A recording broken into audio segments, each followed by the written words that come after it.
Carla. I wouldn't be so sure about that, but thanks for the confidence. That's right. Now the Biden administration just admitted they're teaming up with big tech to flag problematic social media posts.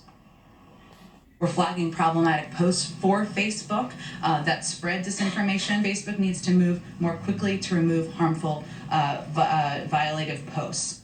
Next guest tweeting this, quote, "Intel analysts watch for certain domestic developments that suggest a free nation is collapsing into tyranny. This would be one." Former CIA officer Brian Dean Wright joins us now. Brian, you're concerned. I sure am. Look, I think that what we are watching is a slow approach from freedom to tyranny.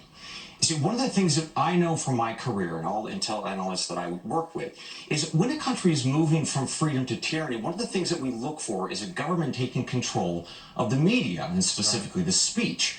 Namely, who can say something, what they can say, and if in fact they've cleared that with government sources.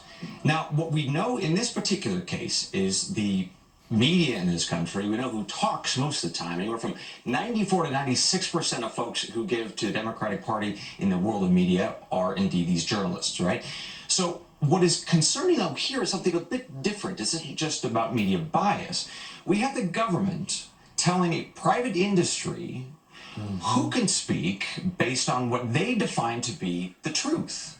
That's incredibly alarming, because then the secondary piece is the folks that speak against what the government has determined to be true are going to be silenced or deplatformed, right? So, by the way, we know what Facebook and what Twitter are going to do in this particular case. Once again, this political giving piece. We know that anywhere from 90 to 99% of Facebook and Twitter employees, when they give politically, they give to the Democrat Party. So let's recap.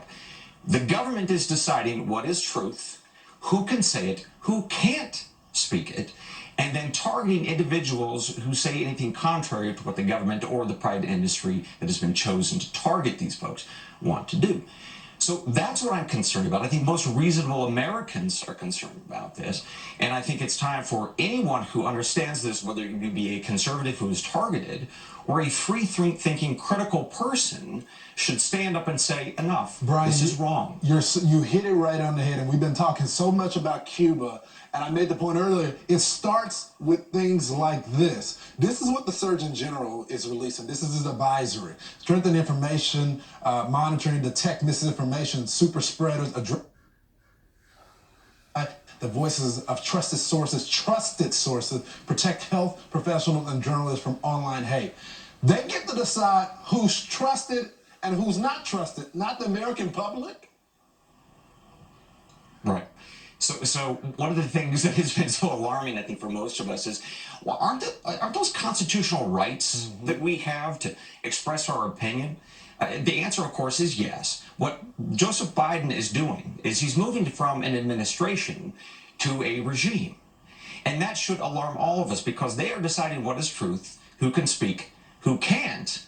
And unfortunately, that leads to a very ugly, dark place. And you don't need to be an intel officer, former or otherwise, to know that. So true, Brian. And where are the civil libertarians in the Democratic Party speaking up on this? They're silent, of course. Thanks so much for coming on.